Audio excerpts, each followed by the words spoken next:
My sons and my daughters, to you I plead. Watch, don't get no horrors, but please take heed.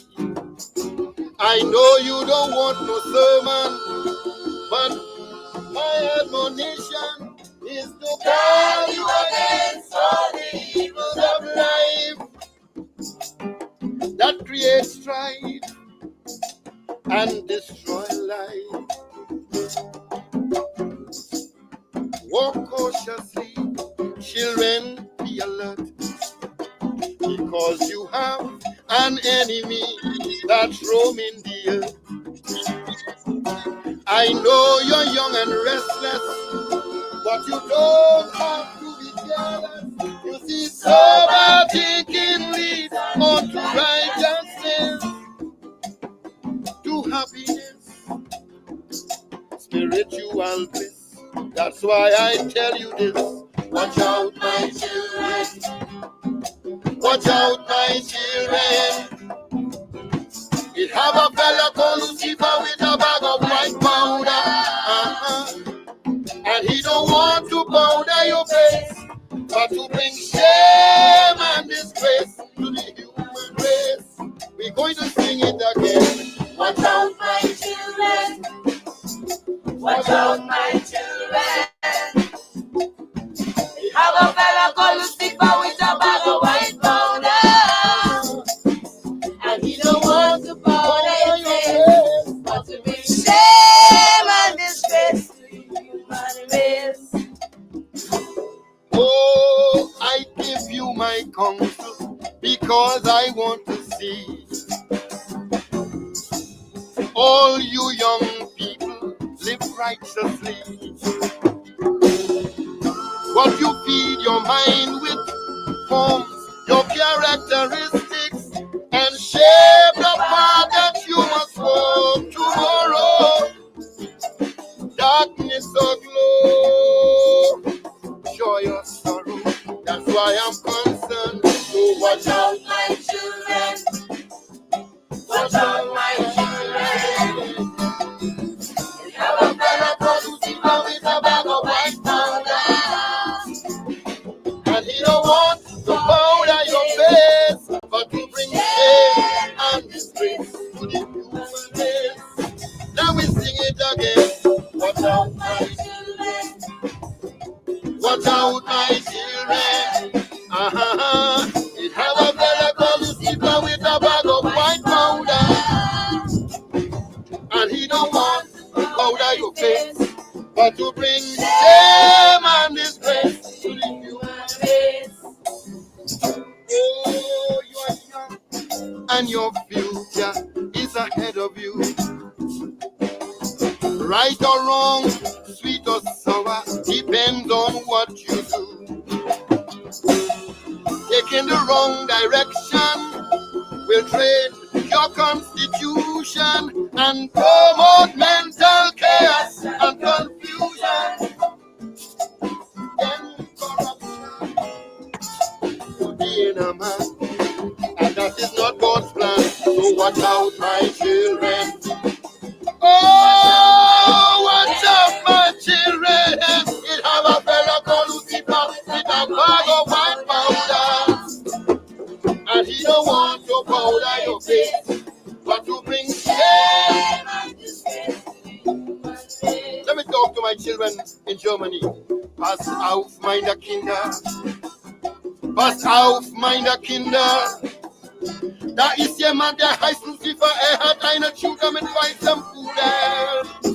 Aber fällt dann die Sieg nicht zu dem, den bringt den Menschen nur Schlechtes. And to my Spanish-speaking children, cuidado mis hijos, cuidado mis hijos.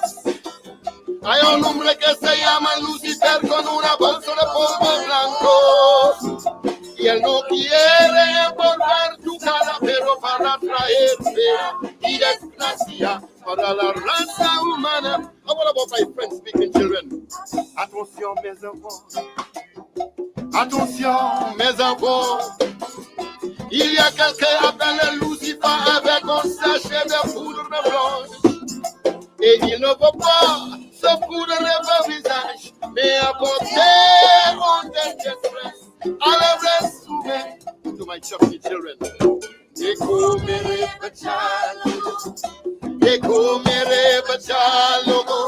Making sound, shaking head,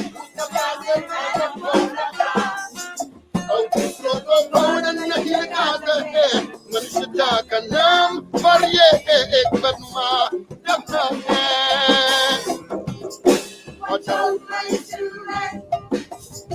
Watch out, my children. Yeah, yeah, yeah. It have a fella called Lucifer with a bag of white powder. And he don't want to powder your face, but to bring shame and disgrace to the human.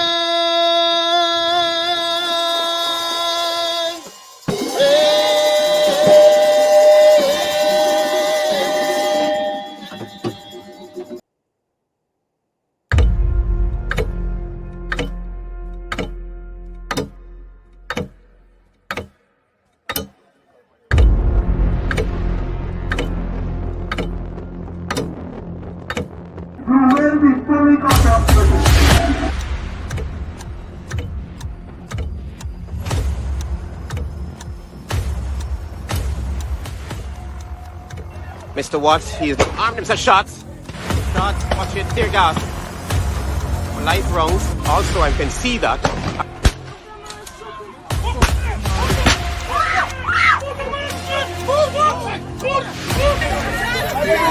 Justice for Quindon! The man is a boxer, man. Why can't put in a boxer, man, to do that?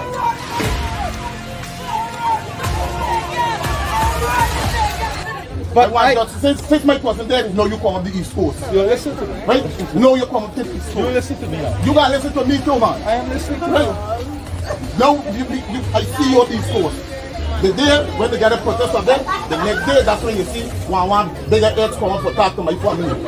Right? And that's bad. If we didn't do a protest, we want to see nobody for justice. You see? I'm not holding back nothing. I'm not holding back nothing. I just need justice for my family.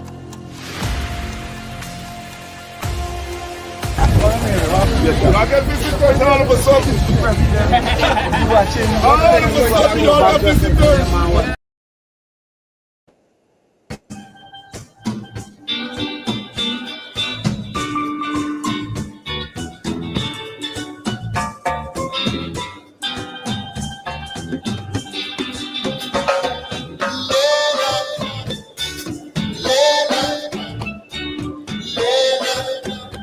Can you sing that with me now?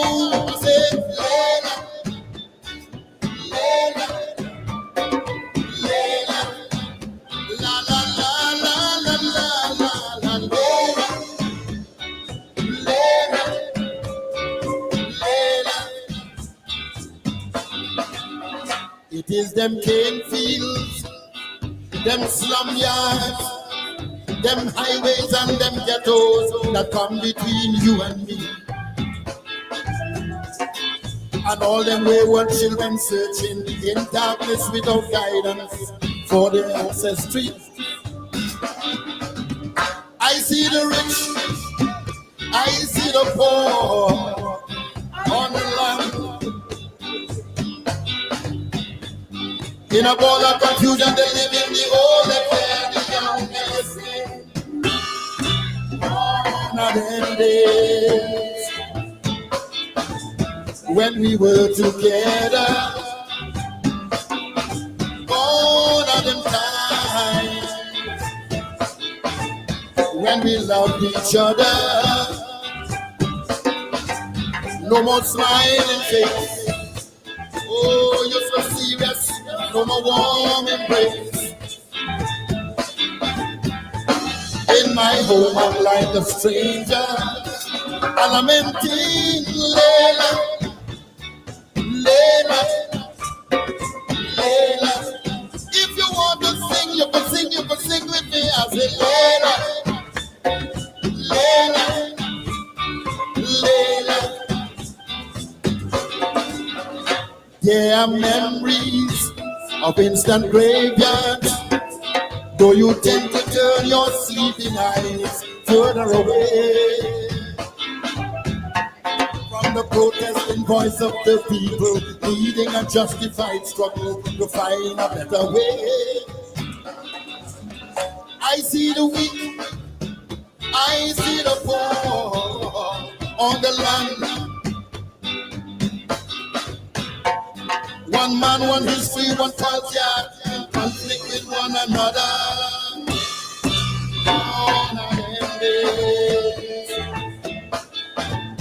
When we were together,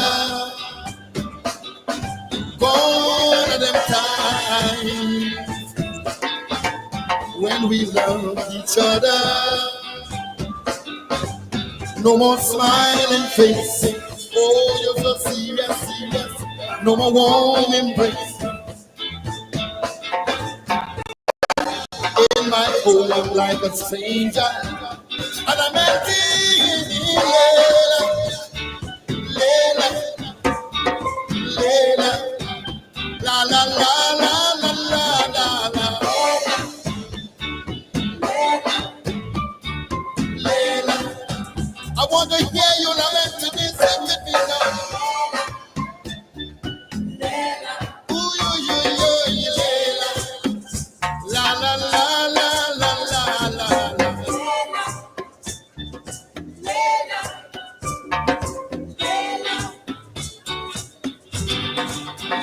brother, sister, friend and neighbor, I see them walking down the same old road with problems on their mind. And though thousands of people walking by, thousands of distressed voices cry, and the whole world remain blind. But I am a man, and I must go on the land. I'll pretend that there is no burden, though I'm all alone and forgotten.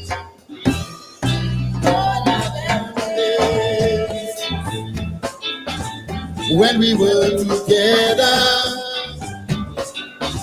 all of the time, when we loved each other, no more smiling face, no more warm embrace, yeah, yeah, yeah. In my home, I'm like a stranger. What you sing with me and say, Layla, Layla, ay, ay, ay, ay, ay, ay, ay, ay, Layla, Layla, ay, ay, ay, ay, ay, ay, ay, Layla.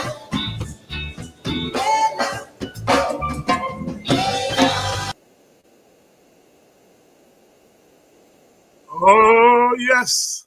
The master himself, the founder of soca, Rat Shorty Eye, Mr. Garfield, the late Garfield Blackman. That's the man who founded soca. What you all call soca now.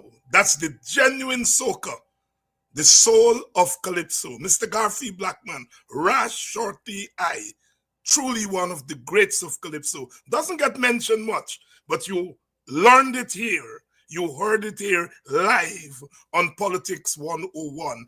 That's the man who founded the sound of soca. Took Calypso, he took the Tassa beat, Indian Tassa beat, and he merged them together and create what we wind up to in the dance hall today, called soca, the soul of Calypso. That's the man, Rat Shorty Eye. Don't ever forget that name. Garfield Blackman. He has a couple of children. Nyla Blackman, his daughter, and About 3 or 4 of his children who are into the business now doing very well. But that's the man who founded soca in the mid-1970s. He along with the late, great Maestro. I'm going to play some Maestro one of these days for you all. It was Shorty and Maestro and Shadow started to play the soca thing very early too. A lot of the other Calypsonians took some time before they got into it, but it was Ras Shorty I. And then you had the late Maestro and so on. At around 1974-75, Ras Shorty I and the Love Circle, he had about 13, 14 children, and they were all in the band. Good evening to you. Welcome to Politics 101.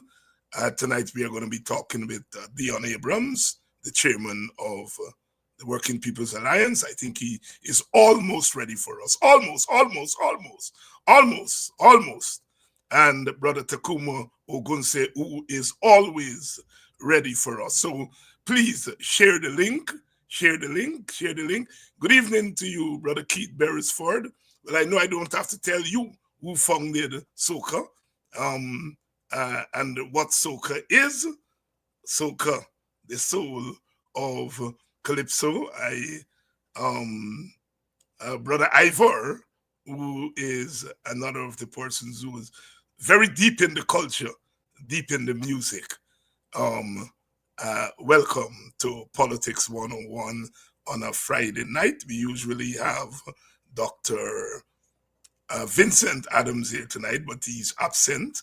And so we have the co-leader of the Working People's Alliance, Brother Tacuma Ogunseye, who's a regular, and Brother Deon Abrams. We're waiting on Brother Deon Abrams to get himself ready for us to begin the program, because this is a kind of conversation that's been on this program where we are engaged.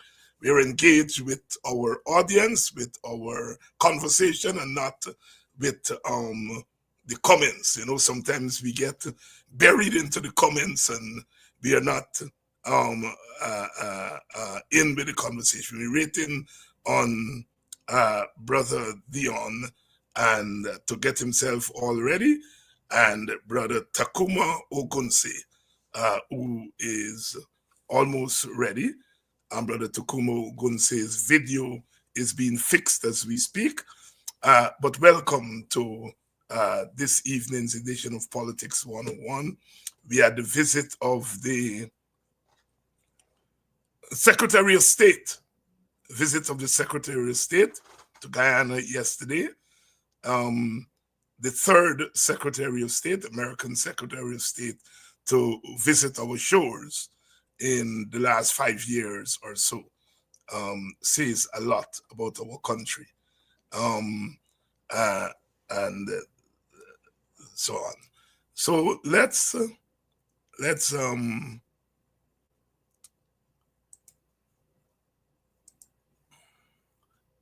do this. Brother, sister, friend and neighbor, I see them walking down the same old road with problems on their minds. And though thousands of people walking by, thousands of distressed voices cry, and the whole world remain blind. But I am a man, and I must go on the land. I'll pretend that there is no burden, though I'm all alone and forgotten.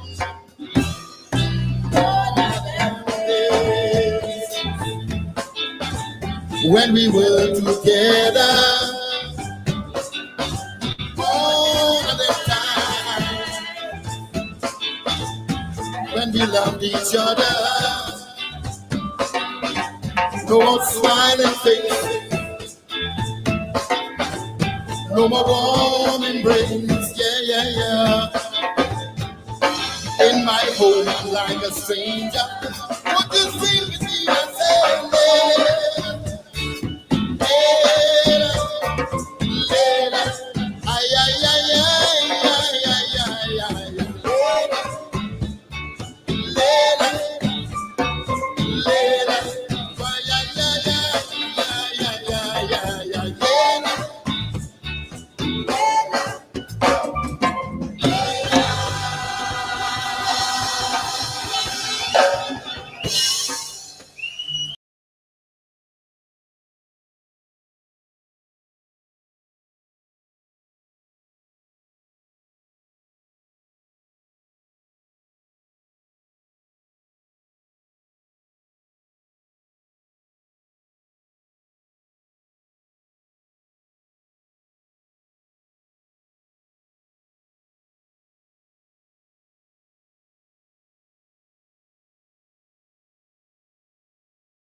There we go. My mic was muted.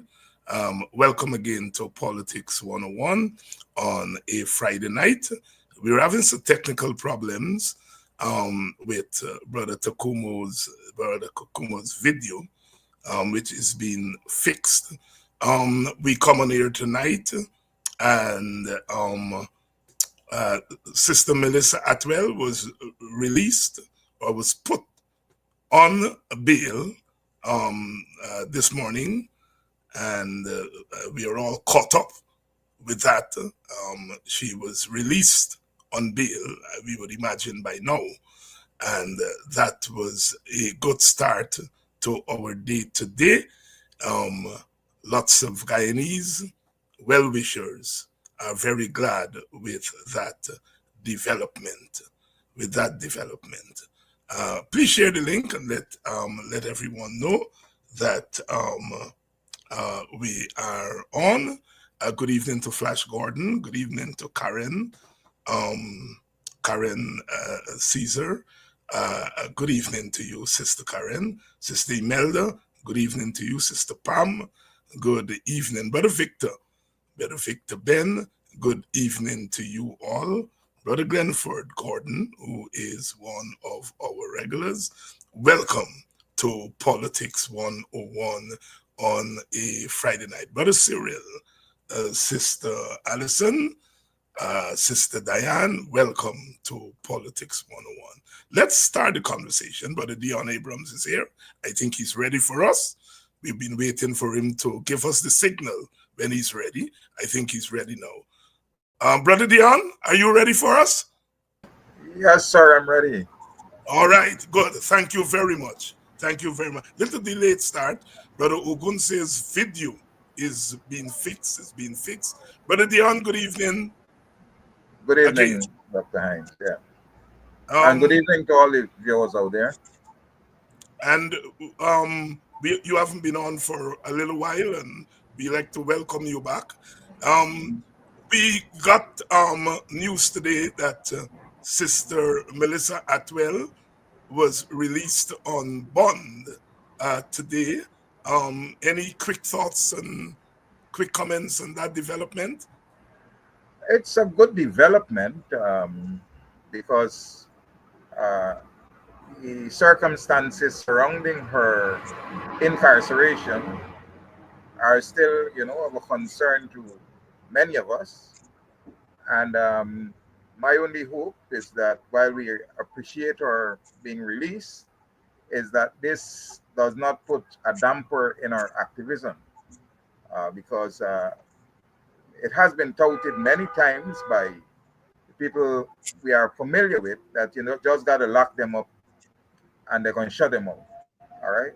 So I hope that this experience doesn't hamper the work that she has been doing. She has been doing a great job, and I'm hopeful that because people have become very dependent upon her for a lot of the revelations that they otherwise would not have been privy to. Thank you very much for those comments, Brother Deon, and we join with the rest of Guyana, certainly those who are supporters of Miss Atwell, to welcome or release. From what we heard this morning in the case, that she is being picked up because of our immigration status, and we heard the lawyers indicating to the judge that it is a routine matter. And here is hoping that it gets sorted out as quickly as possible. Brother Deon, you are part of the local organizing committee for the celebrations of Brother Yusi Kwayana, who is going to celebrate his 100th birthday on Friday. And then on Saturday, there is the big event in Buxton, and you are part of the local organizing group there. Give us some sense of what that celebration is going to look like? Well, the celebration, of course, is going to be very grand because we're focusing on a man who has played critical roles in the. Okay, yeah, I'm just by the public road, so these noises are going to be. Yeah, so the is a man who has contributed to life in Guyana in so many ways, politically, culturally, and every other aspect, and particularly to boxing, to the point where we have given him the title of Buxton Sage. The celebration is going to be held at the Buxton Community Center ground. It's an open event. All are invited to come, even though we have invited some of his old friends and dignitaries from the political and other arena. There are several aspects to the celebration. The cultural aspect, which will see the Yoruba singers and other cultural groups participating, Nancy storytelling, and all of these things. And then there is, of course, the feeding. The food and drinks are free. And so we are hoping that it's going to be a grand occasion to celebrate the life of a man who really has been a shining light to politics and culture and the life of Guyana in every aspect. And I know it is very difficult sometimes to fit in all the big meaning of Kwayana's life, but you left out an area that should be of importance for you because he would have influenced your career in that area, and that is education. Oh, Talk a little bit because his contribution to education is as important as his contribution to culture, his contribution to politics. It's difficult to talk about Kwayana, like I said, and all the areas that he has been involved in. But talk a little bit about his own influence on you personally and the direction your professional life has taken. well, the fact is, I mean, I began going to the his English lessons. He was a friend of, very good friend of my father, and they were both members of the PNC at the time. And I heard that he was giving lessons at Kwame Akpata's place on friendship, Middle Walk, and so I that was free, free classes, and so I went there to. I asked him whether I could join. He said, "Man, I don't really have space, but come, you come." And I went, and really, I mean, English, the teaching of English on the Brother UC was so above what you were learning otherwise that you couldn't fail it, right? Um, you learned so much from him as a teacher of English, but then you learn other things about life in the village and culture and so on. Um, he at the time, you know, we were going through difficulties. It was the time when lots of stuff were banned. People were the extreme conditions of poverty were there, and he introduced us to the lessons place where you and your brother George were teaching. And so we became closely intertwined with the cultural life of the village. We began going to wakes, singing, playing Nancy, uh, doing kwekwe. And so we became part of the cultural life of the village. And then at one point he said, "Man, times are pretty rough." He was always finding ways, whether it's for the women, for the older folks, for everybody to earn an income during that crucial time. And so he said, "Look, you know, we can form a drama group that is going to help you with some income." And we created what we call the Village Theater. And he directed us in plays like Just in Time and by Wilfred Redhead, and Now for Now, and we did Shakespeare, we did, and the indoctrination to drama was there, you know. I mean, the directions, the delivery of lines, everything, you learned what theater really was in Buxton at that time from Brother UC. And then we did The Promised Land, which was a play that he wrote, and so on. At one point, when we had difficulties, we went to the UG Library to look for plays. We went to the National Library and so on. And we wanted to have a concert. So I said, man, I'm going to try my hand at a play. And I wrote my first play, Old Teeth. And it was a big success, a huge success. Since then, I've written plays, I've written poetry, I've written songs, and so on. That came through Brother Quayana and my encounter with him. Education became a part of my nature, because after we left school, we completed CXC. Been teaching also for free with the lessons place where you and George were.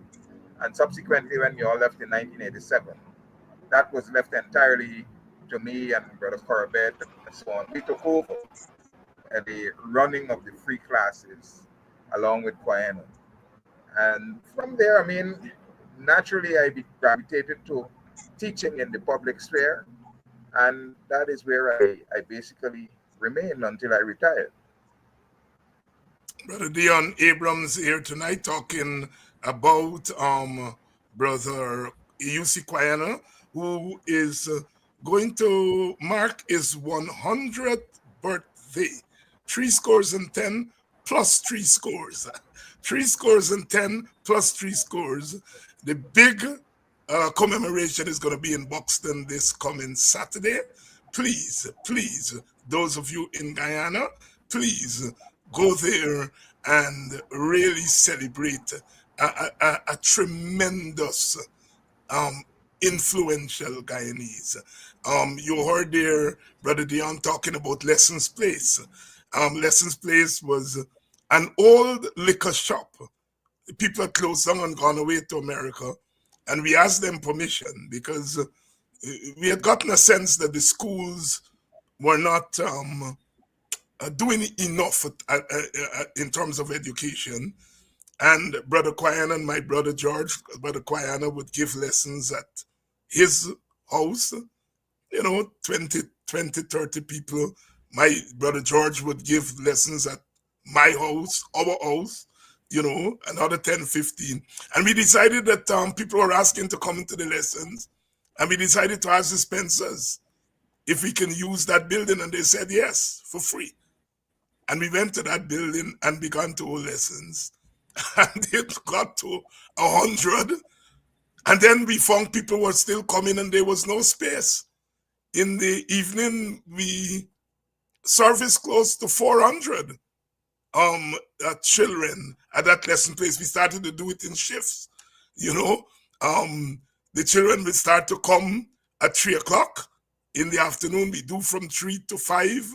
Then we did another shift from 5 to 7. And then we will take the CXC children from 7 o'clock.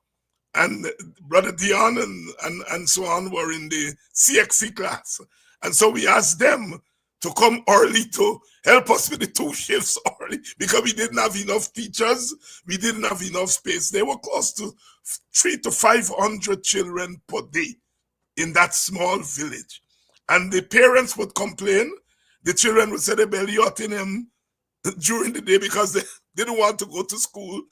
And then the belly would stop out them at 2:30 because they felt that they were learning more of the lessons. And it was a crisis. We had to try to get the children to say, well, you have to go both school and lessons because they felt they were learning more at the lessons than at the school itself. We managed to figure that out. But one of the things we did is that they were coming there, they were learning drama, they were learning poetry. We never taught politics. But I suppose the politics rubbed off, even though we never taught a single line about politics. But when we would have marches, those children would be the first 10, 11. Remember, in 1987, we had a march from Buxton to Kitty. Deon, you remember that march?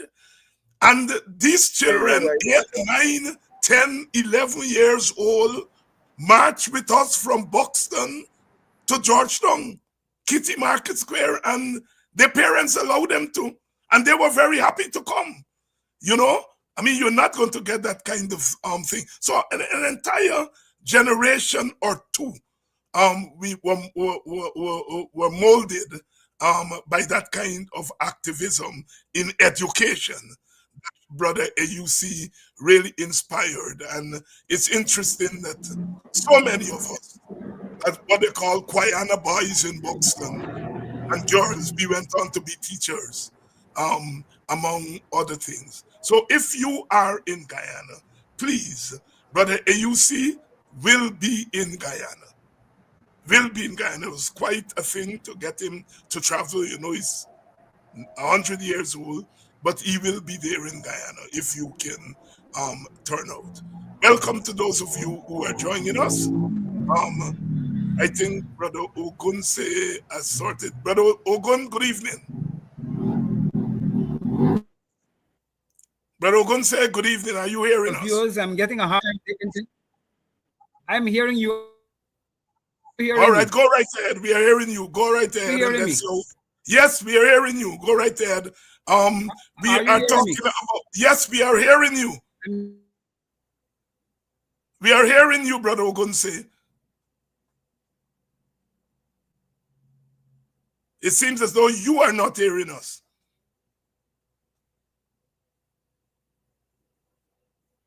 Yes, there seemed to be some technical difficulty there with Brother Tacuma.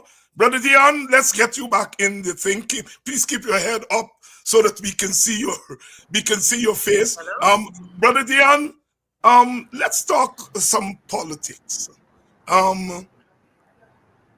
We have the situation where the government, the PPP government, which we have been warning is a very dangerous government in terms of what it is trying to do to impose itself on the Guyanese society. And we saw recently where a party slogan, and you know, if I can give a history of that slogan, One Guyana. It was a slogan that the PPP intended to make the national pledge. I think Brindley Ben, Robeson Ben's father, was the person who was pushing that. And well, of course, they were not in power when we became independent. So it's an old slogan, and they've now resurrected it. And one get the sense that they want to get rid of one people, one nation, one destiny, and to make One Guyana the national slogan. But of course, you have to go to Parliament and to get that passed, because it is the national symbol, the national motto. You can't change it just like that. So what we see the government did, Brother Deon, is to put that slogan on our passport, which is a national instrument. Talk to us about your own view as someone of another generation who did not experience the party paramountcy that my generation would have fought against in the 1970s. But how did your mind deal with a party slogan just like that appearing on a national instrument like the passport? Well, you know, Dr. Hines, I only recently renewed my passport, and I saw that on the passport, and it's jarring. It's an aberrance. It's part of the continued disrespect and disregard for this nation that the PPP continues to practice. The sense we get is that nothing matters to the nation except what the PPP desires. And this is a dangerous thing because you are dealing with the nation as one, as a whole, you know, and to totally disregard what we have grown to know as our motto, what we learned in school. We came through a period where the nation was one that was full of patriotism. People respected us. We knew our patriotic songs. We knew our motto. We sang our national pledge at school, every assembly, and so on. And so that has been ingrained in me. And to come with this political, you know, machination to transform and to impose upon this nation your slogan, you know, totally disregarding the process for any such change is really disrespectful. I don't know, their attempts to justify it is palpable. And because, I mean, the PPP is not Guyana, all right? The PPP is part of Guyana. Guyana is made up of several facets, politically, culturally, socially, and otherwise. And this blatant imposition is making it appear that the PPP is the authors and the finishers of the fate of Guyanese. All right? They continue to do this in every way. They have passed laws now to take away people's lands.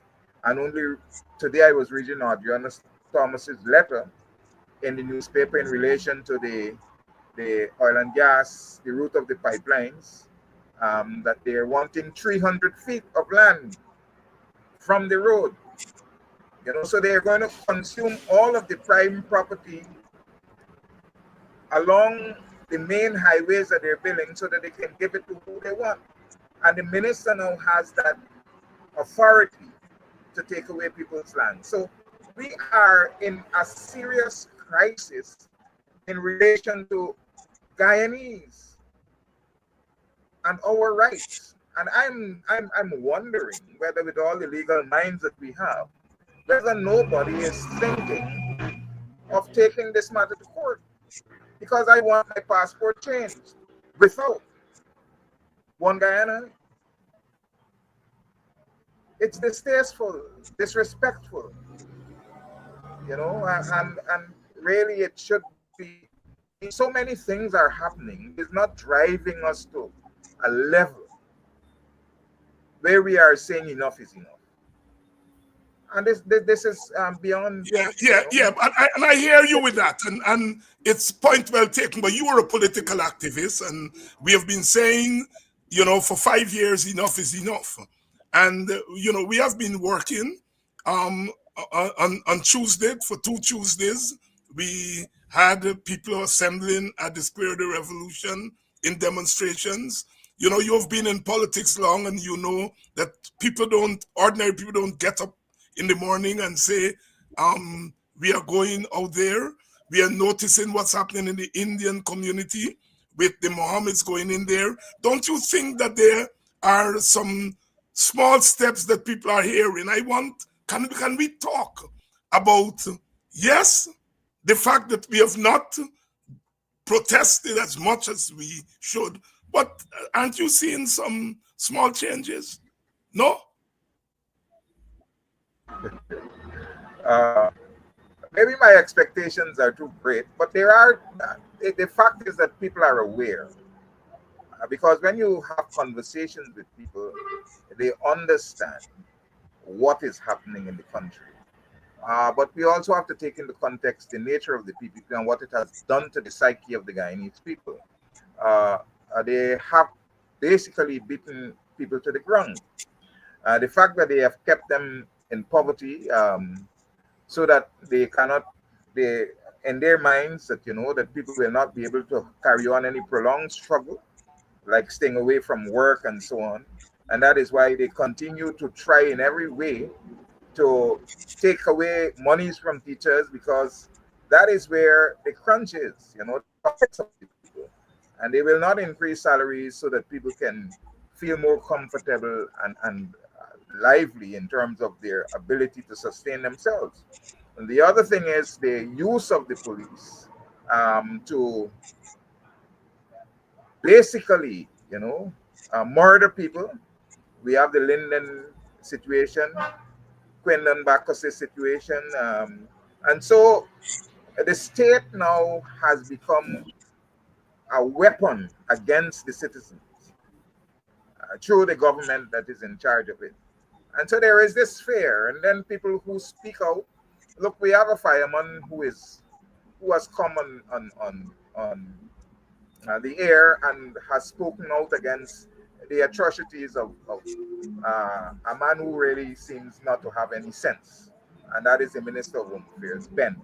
I mean, I have received so much complaints from firemen about the nonsense this man does when he goes to a scene of fire, and what is happening with the fire service.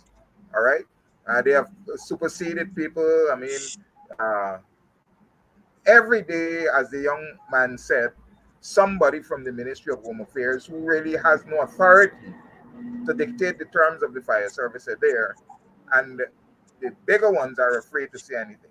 If we can stand up, see two, the fire chief and another person on the scene of a fire, and approach them and say, I don't want to see when these big fancy clothes that y'all wearing, you see me boots, and you see y'all boots, me on dirty. I mean, and you must put the hose on the seat of the fire. It's where, I mean, it's so asinine, it's so foolish, and they took it and are saying yes sir, yes sir, yes sir. So there is this intimidation, this fear that people have. But at one, like Brother Yussi always says, something will break the camel's back. All right. And that's where activism comes in. Let's see if Brother Ogunseye, are you hearing us? Brother Ogunseye, yes, I am. Yes. Brother Ogunseye, yes, I am hearing you. Yes. Let's get yes. Let's get your thoughts. Let's get your thoughts, Brother Ogunseye, on a major story that is developing, and that is what has become a showdown in the Indian community between the Mohammeds and the PPP.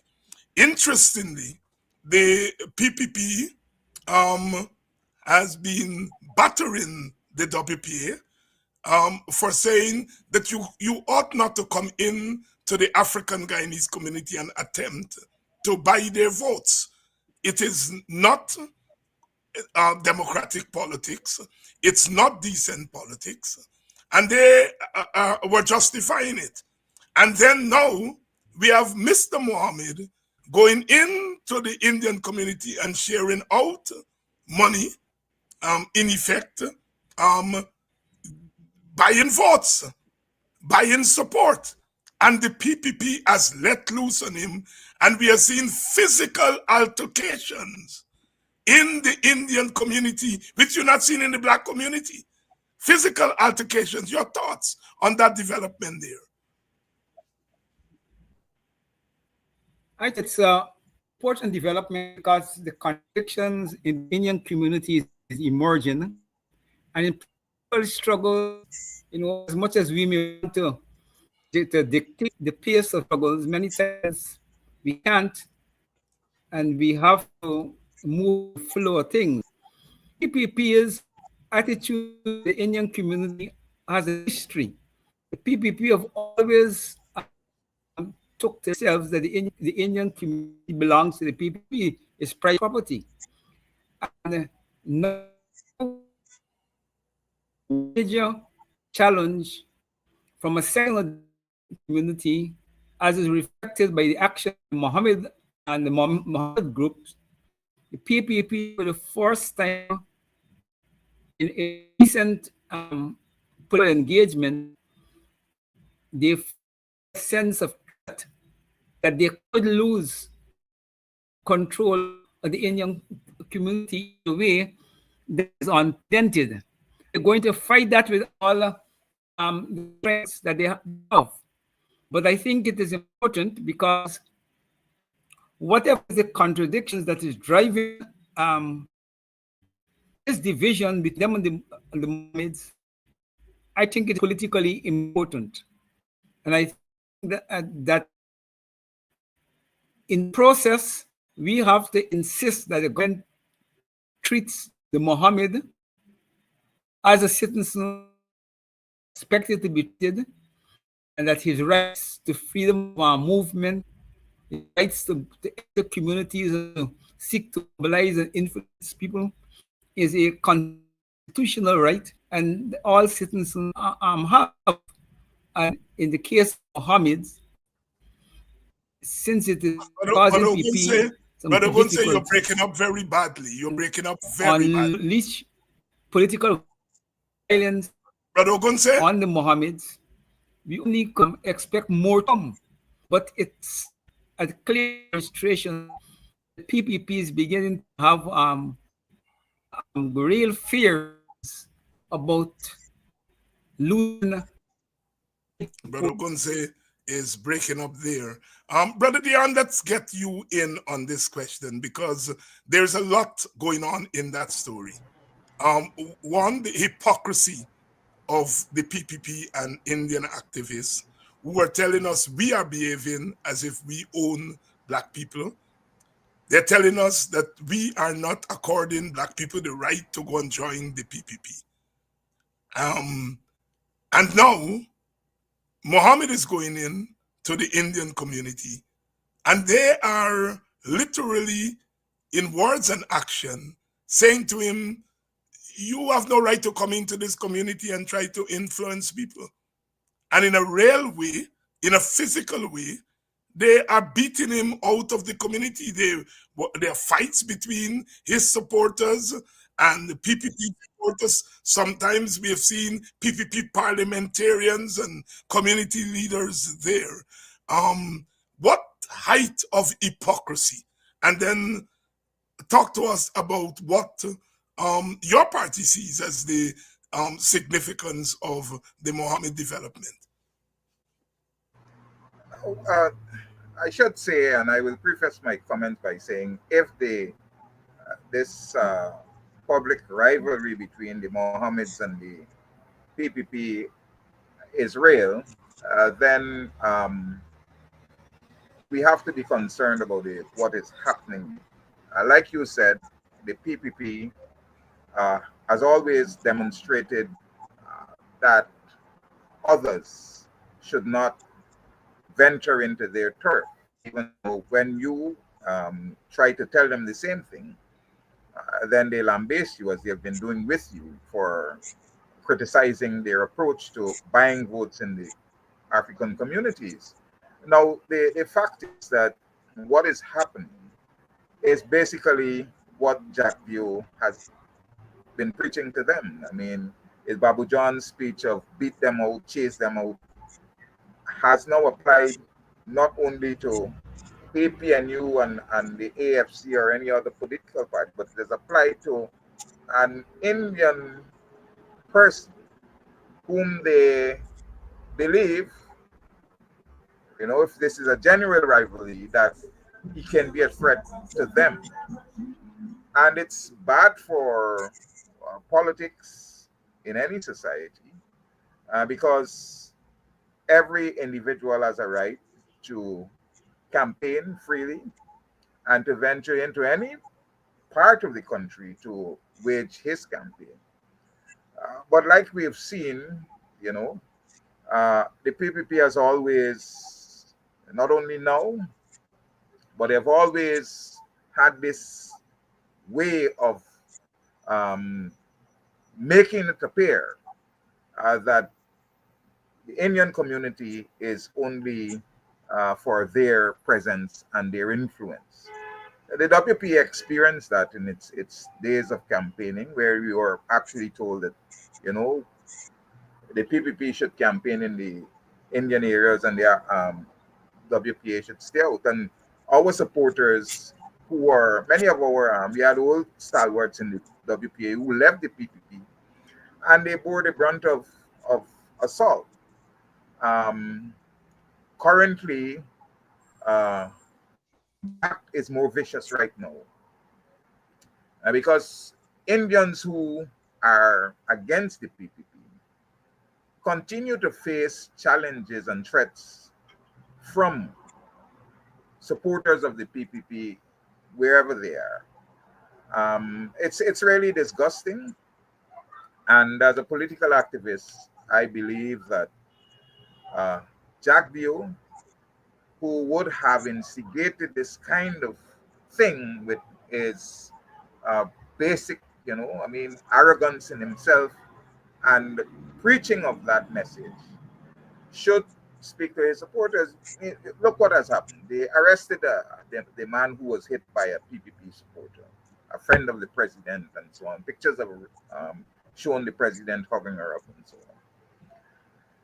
And it's only after the video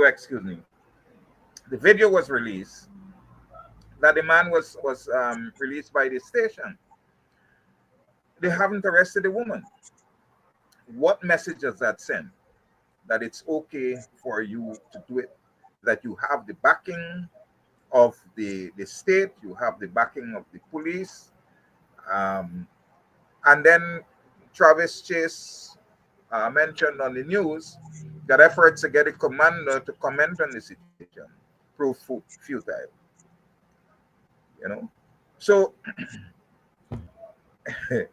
it's dangerous for us, and as the WPA. Are you surprised, Deon? Are you surprised that I'm not Indian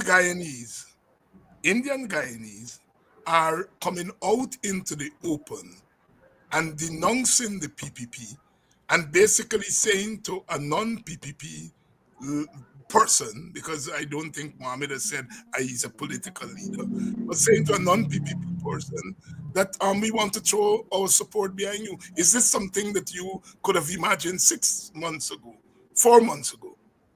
And if it's not something you could have imagined, what could have driven? Because remember, you were bemoaning about 20 minutes ago the fact that people are not taking action.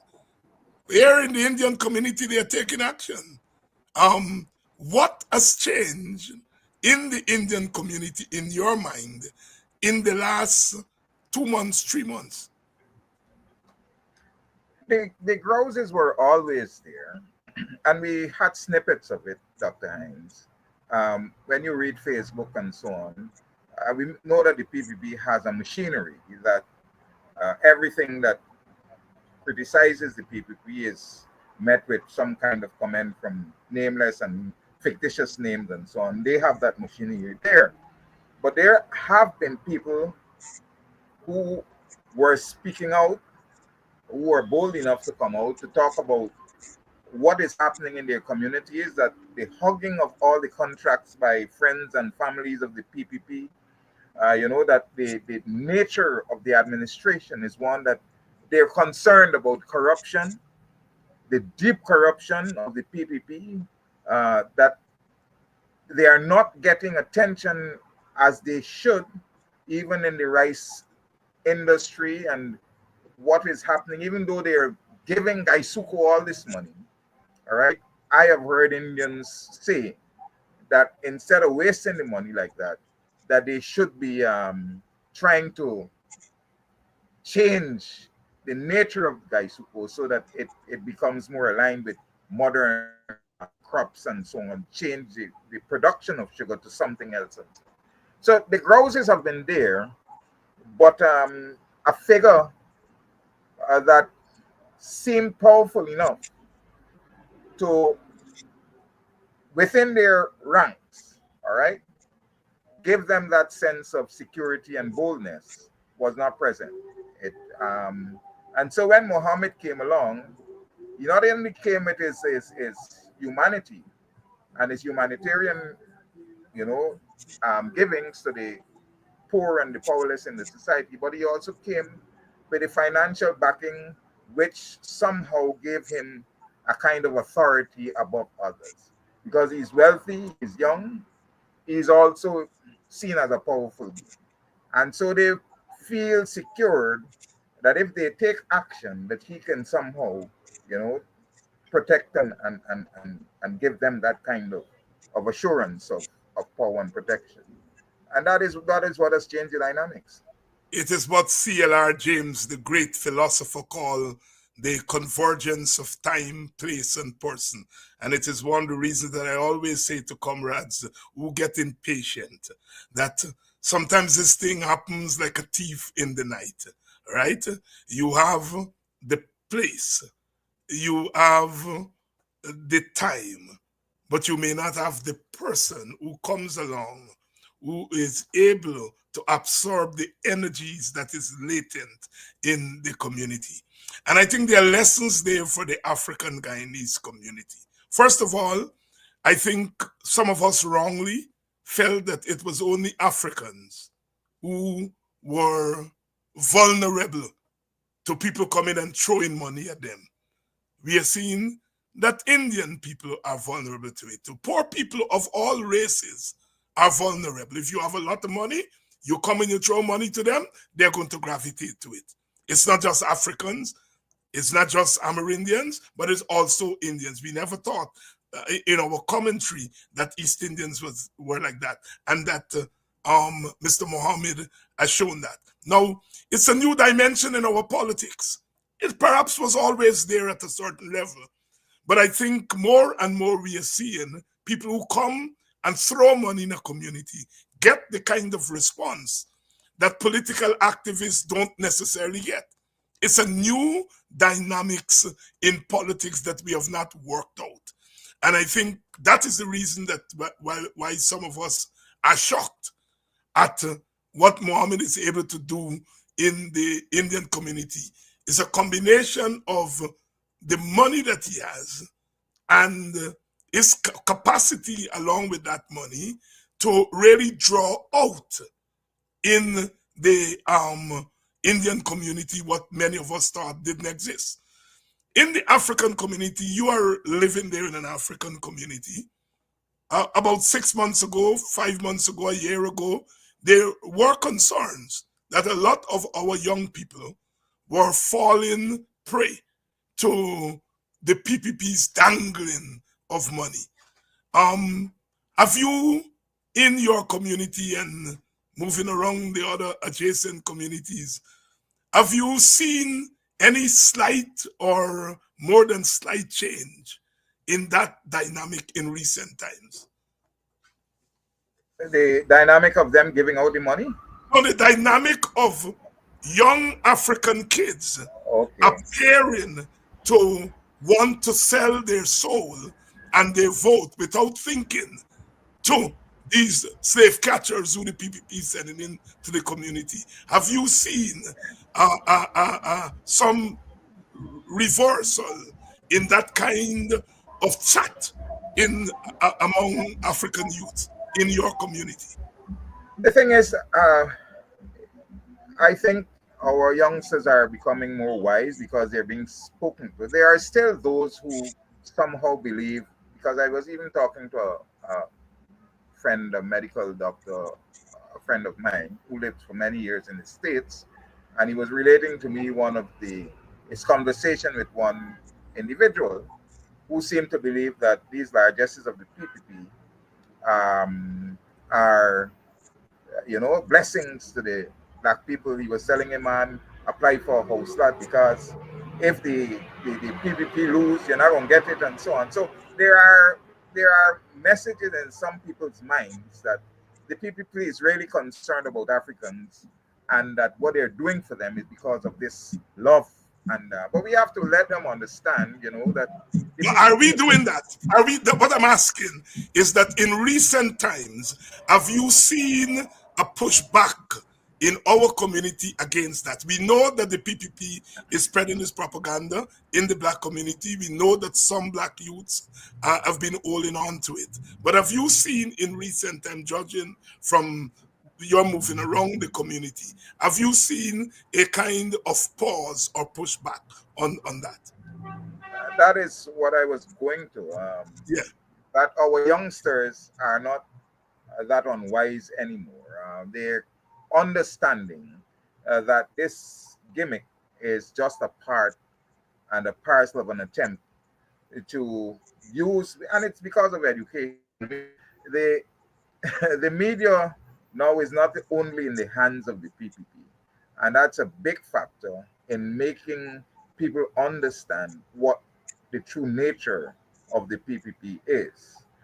The largest of the PPP is not only restricted to the young Africans, even though they're doing it, they've now taken it to the population. All this business about giving people NIS, benefit money, and giving glasses, and so they are using the money from the state, the people's money, to buy the nation. But in the African communities, there is a direct push through agents, giving them small contracts and encouraging them to open, register business and apply, and they give them 1 point something million contracts, and then they have to kick back the agents in the community who are encouraging them to um to apply for these contracts, and then basically when they're done with having to pay the workers and so on, what they're left with is basically nothing. But they're understanding now, and I think it's not a new understanding, because the local government elections demonstrated that our people are not foolish. The PPP campaign, they use the workers from the $10,000 workers that they employed in um, the village councils, the neighborhood councils. They forced them to wear red shirts, as they did. Many of them, all of those people who are given contracts, had to put on red jerseys and go to Babu John. They all went there, and people are criticizing them, saying, you only know what you're doing and so on. But I think, people are at a state where, and at a stage where they're doing what they have to do. But it doesn't mean that at the end of the day, like in the local government elections, that they're that stupid that they're So going to give you think we are making some headway in Yes, in definitely. and what is, we know the Mohammed factor is important in drawing a new response from the Indian community. What is the factor in the African community that is beginning to make a difference in this wising up, as you call it, among our young Africans? One of the things, is hard talk. Uh, and you have been doing a lot of that, which the PPP doesn't like. Because sometimes you got to be rough and blunt and straight up with people to make them understand what the real situation is.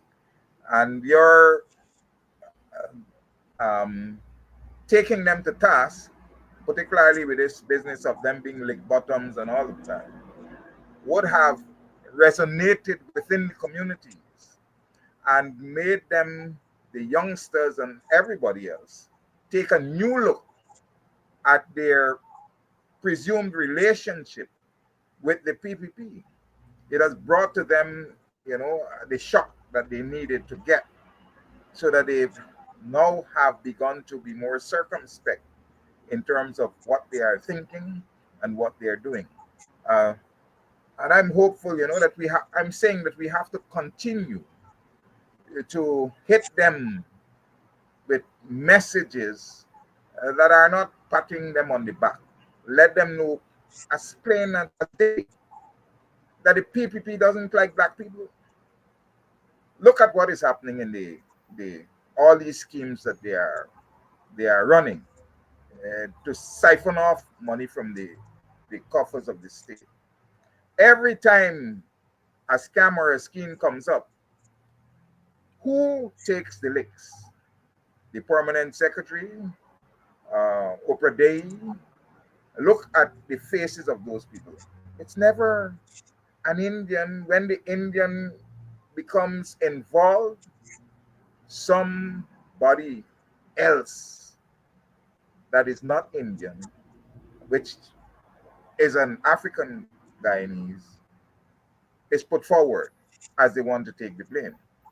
So we are the fall guys for the PPP. We are their wall of defense for corruption. All right. We are their everything to protect the nefarious activities that they're doing. So this is not a love, for a genuine relationship. It's a matter of convenience. And it's the same thing that they're planning with their perception that they can get 25,000 young, as would have been aired by one of the so-called Lick Bottoms on your program, that they're going to target 25,000 young black people and they're going to get them. You will be surprised at who will be coming out and all this nonsense.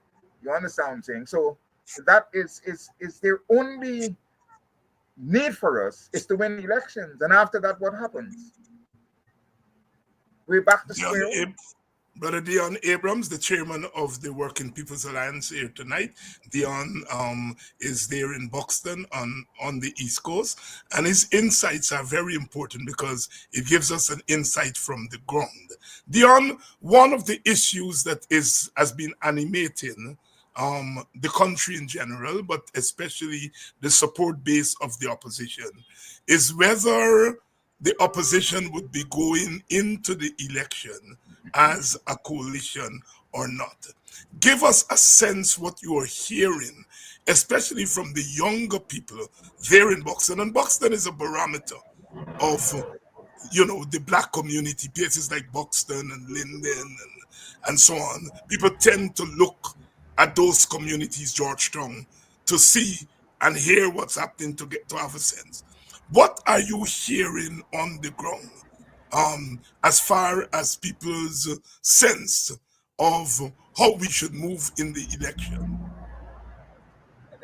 People are sensible and reasonable enough to understand that in order to defeat the PPP, and there are concerns about plans of rigging the elections, all the machinations of GCOM point to some kind of, scheme that is being prepared for that.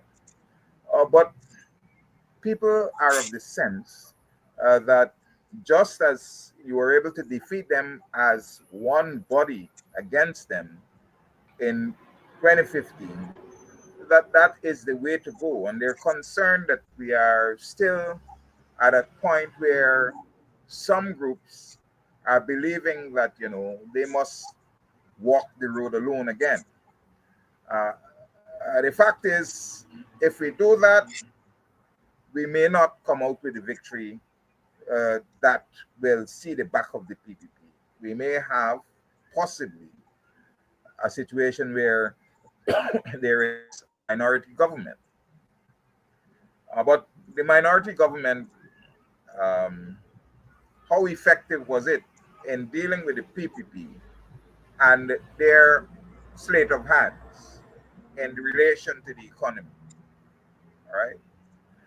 They still feel emboldened, particularly the vice president, because in his mind, Guyana belongs to him. And they still feel emboldened to act contrary to what is right, what is just. And a minority government will not give us that kind of leverage to treat with them in the way we should. A minority government will not give them that thing. Deon Abrams here, we are almost out of time. Almost out of time. Deon, any closing thoughts as we close out? I'm hopeful, that as we get nearer to the political, the elections, that people are going to become more and more conscious and aware that the best thing for Guyana is to get rid of the PPP from the government. And we have to keep pushing for that as political activists. The thing with the ID card, the passport, I'm hopeful that a legal look will be taken at it and that this matter will be taken to the court so that that thing is removed. And I want to say, last of all, that, you know, um, I'm hopeful that we go into the elections as one fighting against the demon that is confronting us. Deon Abrams, chairman of the Working People's Alliance. Deon, thank you for coming on tonight. And to you, the audience, I want to say thanks for staying with us. Another week of witnessing, another week of advocacy, another week of mobilization. We are going to be back next week, right here on Politics 101 for another edition, another week's edition of our program. So have a wonderful weekend. Get some rest, although it's difficult to get rest from politics.